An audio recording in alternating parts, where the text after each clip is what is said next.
আমি ব্যর্থহীনভাবে বলছি, বাংলাদেশ কখনো বিশ্বের কারোর কাছে মাথা নত করে না। বিএনপির ভাইস চেয়ারম্যান শামসুজ্জামান দুদু বলেছেন, ভারতের কাছে গণতন্ত্র শেখার কিছু নেই। ভারতে যখন মসজিদ ভাঙা হয় সেগুলো তখন আলোচনায় আসে না। তিনি বলেন, অন্তর্বর্তী সরকার যখন একটি সুষ্ঠু নির্বাচনের দিকে হাঁটছে তখন পার্শ্ববর্তী দেশ ভারত বিভিন্ন ষড়যন্ত্র করছে।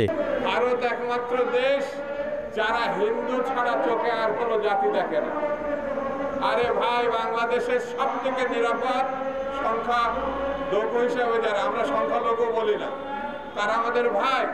হিন্দু, বৌদ্ধ, খ্রিস্টান, মুসলমান হাজার বছরের ঐতিহ্য নিয়ে তারা পাশাপাশি বসবাস করছে।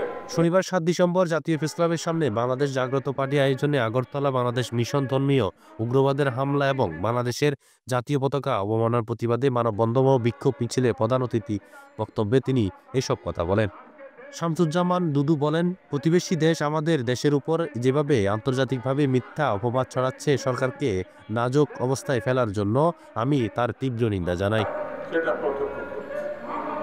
সেই ফ্যাসিবাদ নির্বাচনী ব্যবস্থা ধ্বংস করেছে, মানুষের মৌলিক অধিকার কেড়ে নিয়েছে, সাংবাদিকরা কিছু লিখতে পারে না, স্বাচ্ছন্দ্যে চলাফেরা করা কঠিন ব্যাপার।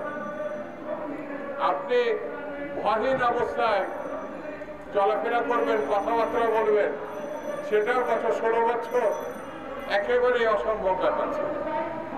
মিডিয়া বলতে ছিল আওয়ামী তোষক, হাসিনা তোষক। এছাড়া কোনো মিডিয়া কখনো স্বাভাবিকভাবে তারা লিখতে পারে নাই, বলতে পারে নাই, চলতে পারে না। বাংলাদেশের জাগ্রত পার্টির আয়োজনে সংগঠনের সভাপতি ইঞ্জিনিয়ার ইকরামুল খানের সভাপতিত্বে আরও বক্তব্য রাখেন জাতীয় পার্টি কাজী জাফর, এই মহাসচিব আহসান হাবিব লিঙ্কন, এটিএম গোলাম মোস্তফা চৌধুরী প্রমুখ।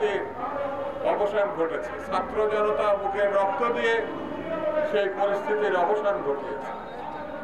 একটা সম্ভাবনা দেখা দিয়েছে, বাংলাদেশে 71 সালে যে মুক্তিযুদ্ধ হয়েছিল, সেই মুক্তিযুদ্ধে যে গণতন্ত্রের আকাঙ্ক্ষা, স্বাধীনতার আকাঙ্ক্ষা, সেটা পূর্ণ প্রতিষ্ঠা।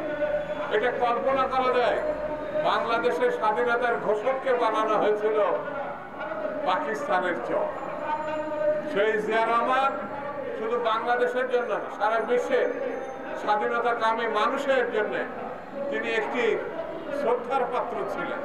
তার বিরুদ্ধে যে অপপ্রচার করেছে শেখ হাসিনা এবং তার দল, শেখ আওয়ামী লীগ এবং তার সরকার, এটা ভাবা যায়। দেশনেত্রী বেগম খালেদা জিয়া এদেশের কৃষক, শ্রমিক, মেহনতি মানুষের জন্য